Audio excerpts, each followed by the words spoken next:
صحیح بخاری کتاب الصلاح کی حدیث ہے، عائشہ رضی اللہ عنہا روایت کرتی ہیں کہ ام حبیبہ اور ام سلمہ رضی اللہ عنہما نے ملک حبشہ میں ایک گرجا دیکھا تھا، اس میں تصویریں تھیں۔ انہوں نے نبی صلی اللہ علیہ وسلم سے اس کا ذکر کیا تو نبی صلی اللہ علیہ وسلم نے فرمایا ان اولئک، یہ وہ لوگ ہیں، اذا کان فیہم الرجل الصالح، کہ ان لوگوں میں جب کوئی نیک مرد ہوتا، فمات، اور وہ مر جاتا، بنوا علی قبرہ مسجدا، تو اس کی قبر پر عبادت گاہ بنا لیتے، وصوروا فیہ تلک الصور، اور اس میں یہ تصویریں بنا دیتے،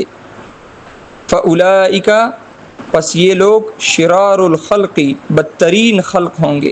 عند اللہ، اللہ کے نزدیک، یوم القیامہ، روز قیامت۔ اس حدیث سے واضح ثابت ہوا کہ فوت شدگان انبیاء علیہم السلام و صالحین رحمہم اللہ کی قبر پر مزار بنا کر اسے عبادت گاہ بنانا یہود و نصارہ کا وتیرہ ہے، نہ کہ مسلمین کا۔